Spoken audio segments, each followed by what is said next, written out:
Petri Wine brings you Basil Rathbone and Nigel Bruce in the new adventures of Sherlock Holmes.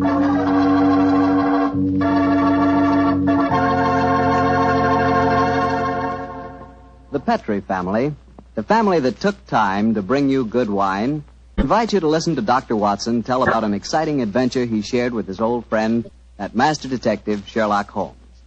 And I've got something to talk about, too. Now that the poultry shortage is over and you can get chicken again, you ought to treat yourself to the best meal in the world. Fried chicken, Southern style, accompanied by a chilled glass of Petri Calif Sauterne. Me, oh my, is that something. You know, Petri Sauterne is a wonderful mealtime wine. It's a white wine, the color of pale, pale gold. And Petri Sauterne is delicate in flavor, sort of subtle and kind of intriguing. Well, just wait till you taste it. You'll really love it with that fried chicken. Oh, and I'll tell you something else. It's wonderful with fish. If you haven't tried fish or any kind of seafood, together with Petri Sauterne, well, I hate to say this, but you don't know, folks. You just don't know. So how about finding out? Just pick up a bottle of Petri Sauterne on your way home tomorrow. It's a Petri wine, so you know it's good.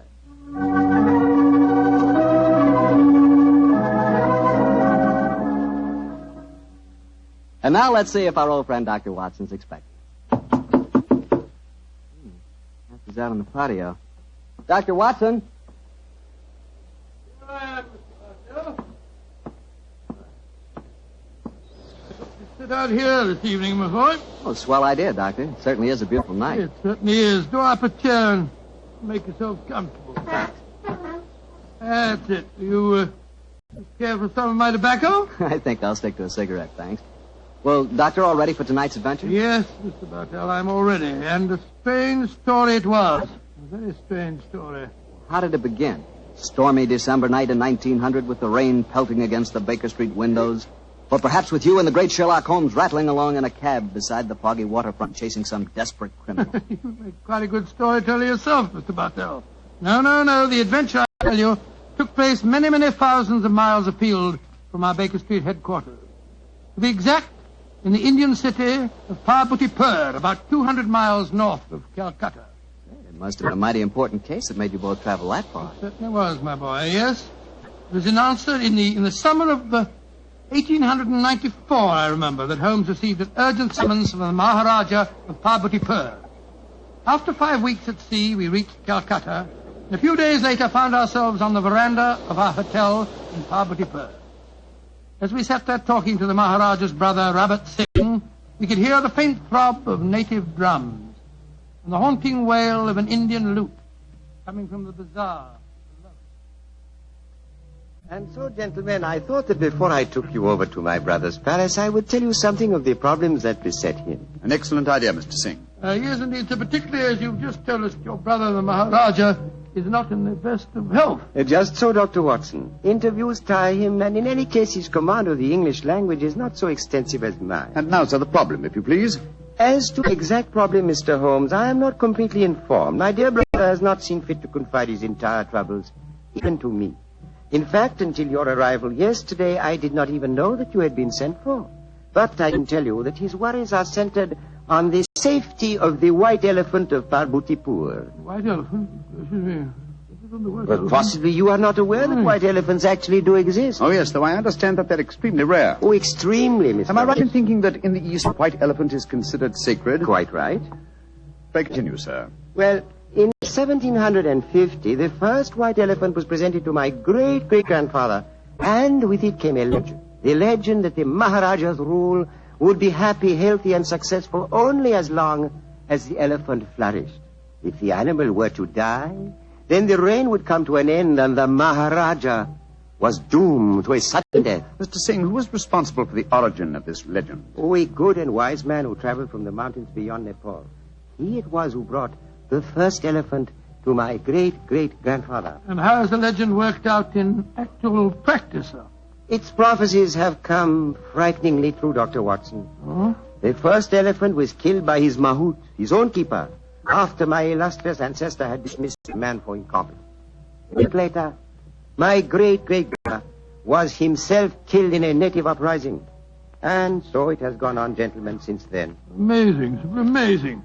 When the elephants have died, and they have always died, the Maharaja of Vaputipur has died a violent death soon after. And as each new Maharaja has succeeded to the title, the wise man from the beyond the mountains has appeared, and with him, a new sacred white elephant. The last appeared 4 years ago when my brother inherited the title. But it can't still be the same man, sir. Why not, Doctor? Well, I mean to say, that'd make him a couple of 100 years old. A trifle less, I fancy, Doctor. Oh, really, my dear sir? Seems to me your story is the wrong way round. Men don't live to such an age, whereas elephants are noted for their length of life. That's true, Watson, but apparently not the sacred white ones at Parbidipur. Mr. Singh, in the event that your brother's death, who would become the Maharaja? I should, Mr. Holmes. Oh, I can see what you are thinking, sir. The next in line to succeed to the title would have an excellent motive for wishing animal death. Well, the logic is inescapable.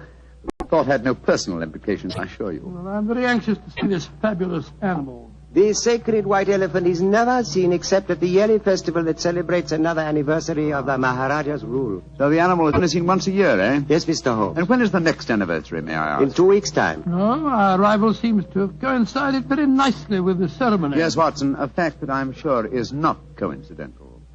Well, Mr. Singh, I'm very glad that you told us the legend of the sacred white elephant, and now I suggest that you take us to the palace. I'm most anxious to make the Maharaja's acquaintance.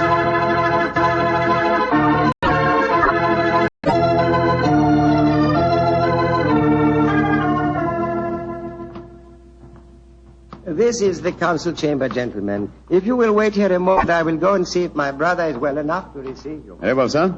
On my soul, Holmes, I'm not easily impressed, but this palace is absolutely staggering in its magnificence. Yes, it does rather take one's breath away, doesn't it? I think it does. This floor is of the finest marble, and unless I'm much mistaken, that magnificent rug is a genuine brocade. Yes, by Jove, it is. I could swear that the staircase we mounted a moment ago had railings of solid gold. You did, old chap. It did? This is a country of paradoxes, where opulence beyond the dreams of Midas rubs shoulders with the direst poverty. And yet, looking at a palace like this, it's not hard to see why India is called the brightest jewel in the diadem of the British Empire. Good Lord, what's that? That is an elephant trumpeting. Oh, yes, of course. Was it the sacred white one? Undoubtedly. You will recall the Maharaja's brother told us it's the only one at the palace. Cheers. It's an odd sound. Yes, a very comforting one. The animal seems to be in the best of health. Who waits in the Maharaja's council Good gracious room? me, you gave me a start. I didn't hear you come in. And my friend and I are waiting for an audience with His Highness. No one can hold audience with the Maharaja. Please to leave. Now, look here, my good fellow. Watson, I'm please. pleased to leave. Watson. What? We've traveled 12,000 miles to see the Maharaja, sir, at his request. In any case, his brother is with him now, arranging an audience. I am Mada, Maharaja's physician and chief counselor. And I tell you, you cannot hold audience today. And I tell you that I haven't the slightest intention of leaving the palace without seeing him. You defy the authority of Mada? Saila! Azur? Sahib Loke lay jao. Now, I warn you that if I have any... Oh, I'm glad you're back, Mr. Singh. This fellow told us that we couldn't see your brother. Furthermore, he seems to labor under the misapprehension that he can have us thrown bodily out of the palace. Mother, you do not understand. These are the gentlemen my brother wishes to see. From England he has sent for them. It was against my counsel they were summoned. No good will come of this. Follow me, gentlemen. My brother, the Maharaja, will see you now. But please do not stay with him too long. He is far from well.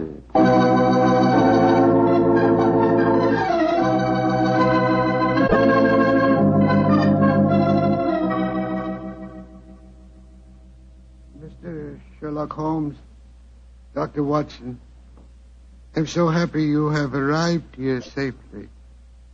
It was great imposition to ask you to travel so far. Oh, not at all, sir. I only hope we can prove of material assistance to you. Ranji, Yes, Rabat? I wish you would permit Dr. Watson to examine you. Not just with that doctor. Suggest myself, sir. In fact, I brought my medical bag along just in case. Mother would not approve. Mother not believe in Occidental medicine. I do not trust Nada. I do not think he wishes you to get well. Please, Ranji, let the doctor examine you. Very well. But you not tell not, Mother. And now, what seems to be the trouble, Your Highness? My eyes, they torture me. Night and day, they torture me. Yes, I noticed they seem very inflamed. Now, let me take a look at them. Yes. Now, open them a little wider, please, sir. I throb, burn, night and day. Night, day, burn. The color is distinctly reddened. However, this isn't anything very, very serious, sir.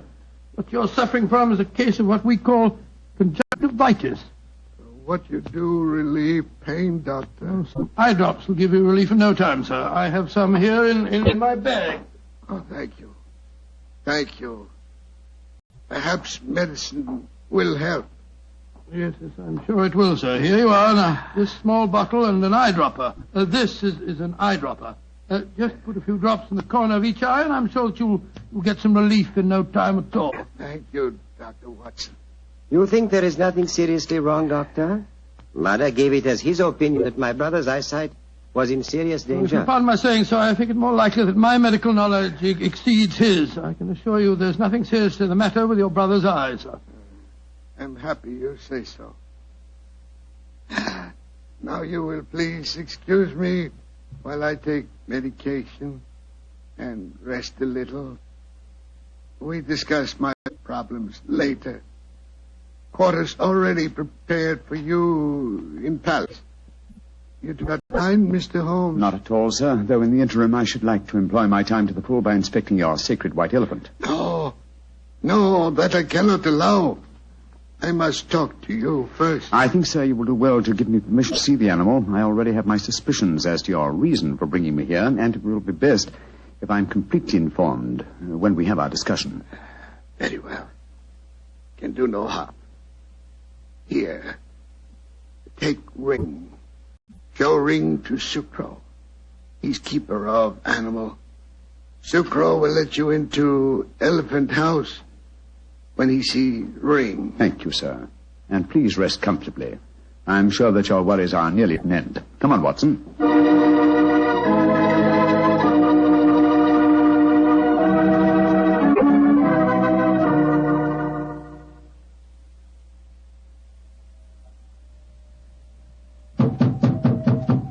Well, they told us this was the Elephant House. Why in thunder doesn't the keeper open the door? I imagine because his mind is preoccupied with music. Knock again, old fellow, will you? Uh-huh. He heard us that time. Yeah, about time. We must have been knocking here for 5 or 6 minutes.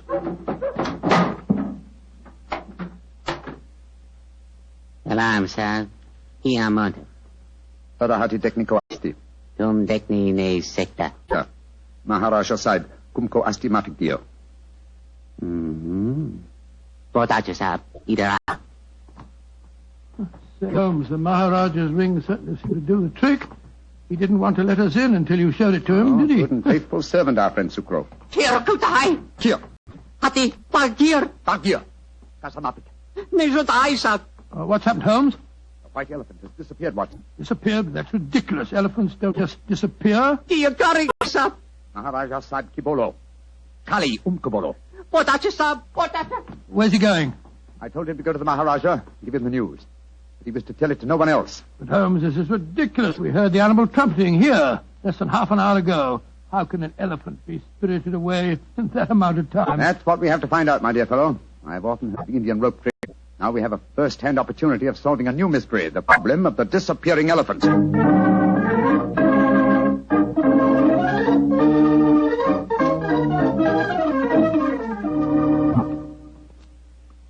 Holmes, this is farcical. We spent half an hour searching this elephant house. After all, an elephant isn't exactly insignificant. I doubt if you're going to find it out of those boards in the corner over there. True, Watson, but nonetheless, there are interesting clues to be observed. Clues? What clues? Come over here, old chap. Bloodstains. Great Scott, not suggesting that's elephant's blood. It's hard to say, though I would venture the opinion that it would require the blood of several human corpses to produce an equivalent amount of blood. In any case, you will notice that the stains are dried and old. Hello? That must be the elephant keeper back from the palace. Watson, his mother, the Maharaja's physician. Mr. Holmes, Dr. Watson, at once you must come back to the palace. What's wrong, sir? This is the Maharaja. Death has come to him. Dead? Great heavens. Exactly what happened? Sukro, keeper of the elephant, came to the Maharaja. He said he had a most important message to deliver. He had. I told him to deliver it. Then what happened? A few moments later, I heard cries. I went to Maharaja's room and found him in delirium. He was saying the elephant having disappeared, his brother, and I tried to give comfort to him, but we could do nothing. His breathing became more and more labored.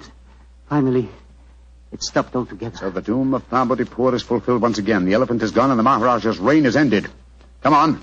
We must go to the palace. Yes, I must examine the body at once. You're certain it was a natural death, Mr. Murray? Positive, Mr. No Holmes. symptoms of poisoning, for example? Mr. Holmes, I have read some of your sensational stories in which obscure deaths are attributed to a subtle oriental poison unknown to Western science. I can assure you that if the Maharaja has been poisoned, it has been caused by no poison known to me. When did he last eat? Over 8 hours ago. Well, possibly died of shock, Holmes. Shock and hysteria. When he knew that the elephant had vanished. Yes, it's possible, but it's murder just the same. Murder? Why do you say that, Mr. Holmes? Because whoever caused the elephant to disappear did it with a deliberate intention of ending the Maharaja's reign. A diabolical plot, and one that I intend to overcome before this day is out.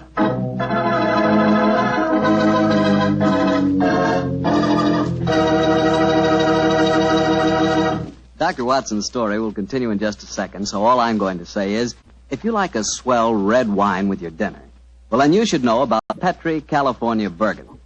Petri Burgundy is a rich, hearty red wine that's just wonderful with hamburger and beef stew and pot roast and chops and just about any meat or meat dish you can think of. And, of course, if you can get hold of a steak or a prime rib, well, then you've just got to serve that with Petri Burgundy. Petri Burgundy is a swell mealtime wine. The best friend a good meal ever had. No kidding.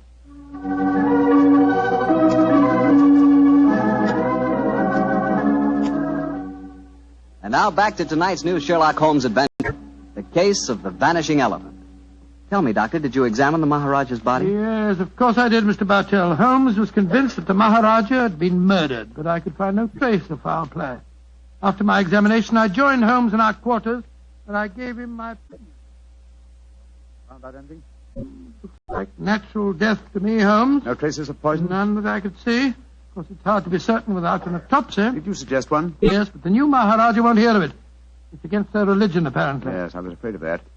Meantime, I've been conducting a cross-examination of some of the palace servants. Oh? What do you find out? Principally that all of them heard the elephant trumpeting this morning. Did any of them suggest how the animal might have been smuggled to the palace grounds? They insisted that such a feat would be impossible without their knowledge. Well, what's our next move, Holmes?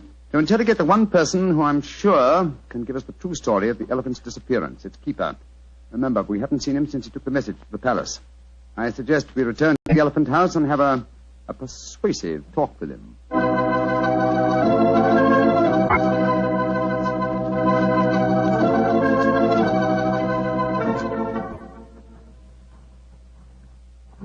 This must be the house.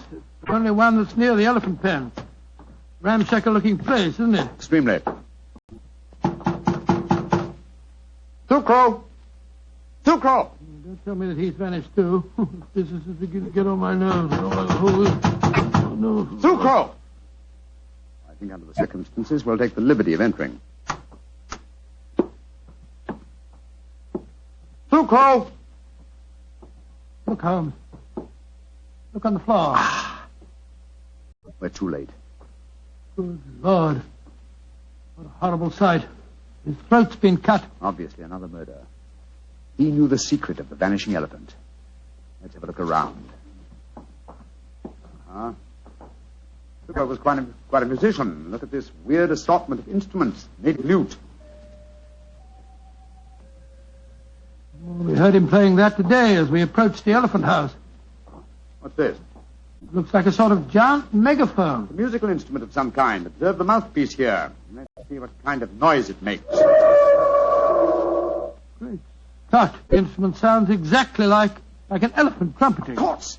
Numbskull, why didn't I think this before? Come on, Watson, back to the palace as fast as your legs can carry you. The mystery is solved.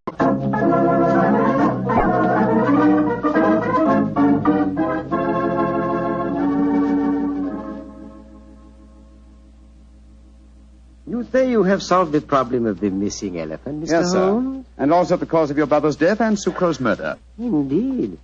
That is very important news. Won't you both sit down, please? Thank you, sir. Thank you. Please proceed, Mr. Holmes. Thank you. First, the elephant did not vanish today. The beast must have died a natural death months ago. All that happened today was that I discovered its absence. Are you suggesting that my brother knew the beast was dead? I am, sir. But he was afraid to publish the news. He knew that his rule would fall into a state of chaos if the fact were known. You yourself, sir, have told us how strong is the native belief in this legend. So how did he dispose of the elephant? Unobtrusively over a period of time. The bloodstains in the elephant house would indicate that the animal had been cut up into disposable fragments, which could be removed by the faithful Sucro without attracting suspicion. All this time, though, the elephant horn was blown at suitable intervals to indicate that the sacred animal was still alive. But if the Maharaja knew the beast was dead, why did he die of shock when he received the news? I think the answer to that question, Dr. Watson, would be that my brother died of shame when he knew that his imposture had been discovered. Little far-fetched, sir, if you don't mind my saying so. No, I'm certain the reason your brother brought me to your country was to reveal that imposture to me. He knew the day was coming soon when he must show the elephant to his people. The festival would have been held in 2 weeks' time, I think you told us, sir. I imagine that he wanted me to devise a method of smuggling a new white elephant into the palace grounds before that time. Tell me, Mr. Sherlock Holmes, why did my brother die today? Because he was murdered. Just as Sucro was murdered later. Murdered? How? Oh, very ingeniously. By poison, but not, as you might expect, by any subtle Eastern poison. No, one of the most recent of Western poisons was used. A poison unknown to Oriental science. Delirium, followed by a strangulated breathing, is highly typical of the newly discovered poison hyoscyamine. He hadn't eaten for 8 hours. True, Watson, but you see, this hyoscyamine was administered to an eyedropper. Good heavens, an eye. The poison penetrates with unusual ease through the membranes of the eyes, if you will recall. Yes, you're right, by Joe, it does. Must have been that physician fellow, whatever his name is. No, my dear chap. This has been a case of confusions. Let's do a little clear thinking now, shall we? We were deceived by the apparent sequence of events. We discovered the elephant missing and thought that fact had caused the Maharaja's death. Whereas his murder was quite a separate matter. The poison must have been placed in the eye drops while we were in the elephant house. Precisely, dear chap. And when the murderer saw how the problem of the missing elephant confused us, he killed its unfortunate keeper to prevent us from learning the truth. Yes, you're strangely silent, Mr. Singh. Am I, Mr. Holmes? I am fascinated by your flow of unassailable logic. Of course, you realize that I am now the Maharaja, the king of kings, an absolute ruler with all power, including that of the police. Do you care to denounce the murderer to me? Oh, come, sir. It's time the buttons off our foils. I'm well aware that you studied medicine at the University of Edinburgh. You have the motive, the opportunity, and the knowledge to kill your brother. The murder of Sucro was probably performed by an underling. Great Scott, what a shocking You are a disgrace. clever man, Mr. Holmes. A very clever man. Clever enough to realize that an absolute ruler, a ruler with all powers, including that of the police, is not apt to denounce himself. Again, your logic is unassailable. Goodbye, gentlemen. I trust your voyage home will be a pleasant one. I warn you, sir, that I shall make a full report of my findings in this case to the British Commissioner of this state. Why should he prove more effectual than the great Sherlock Holmes? Goodbye, gentlemen, and bon voyage.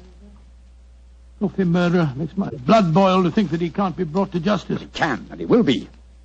The civilized laws of the Occident cannot be enforced here, then we must fight him with his own weapons. What do you mean, Holmes? That we have a farewell talk with Mr. Mada, the dead Maharaja's physician, friend, and counselor.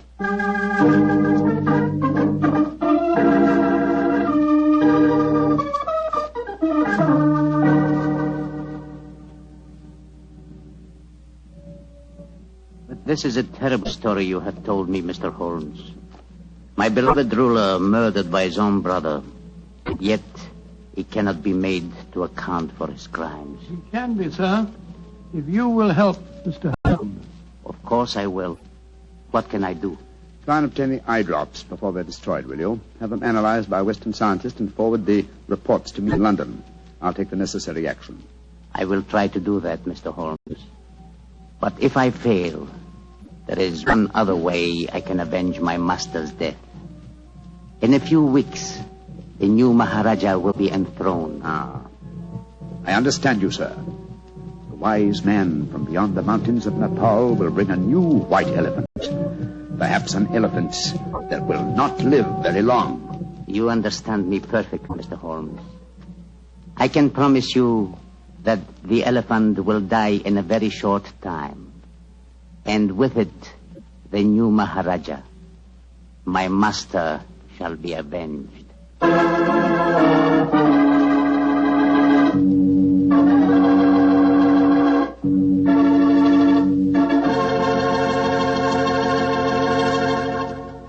That was quite a story, Doctor. Quite a story. And tell me, what did happen to the next white elephant of Parvati-Pur? By an extraordinary coincidence, it died the day after the new Maharaja's enthronement. And that skunk was himself killed in an uprising that occurred just a few days later. You know something? I think I could be very happy as an Indian Maharaja. Really? Mm-hmm. Beautiful palace, beautiful women, beautiful jewels. And every year on my birthday, the natives would give me my weight in gold. You know, I could learn to like that.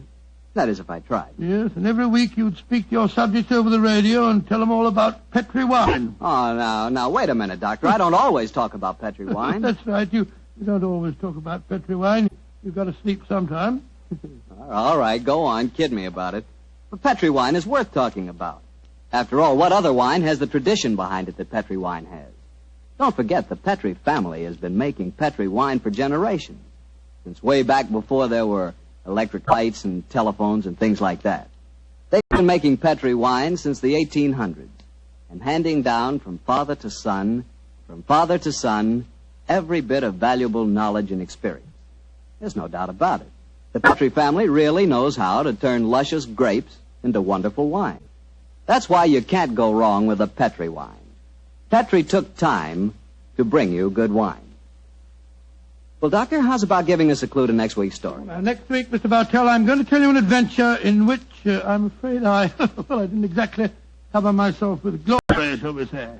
But I think you'll find the story an exciting one, my boy, because it's composed of equal parts of romance, of international intrigue, and of sudden death.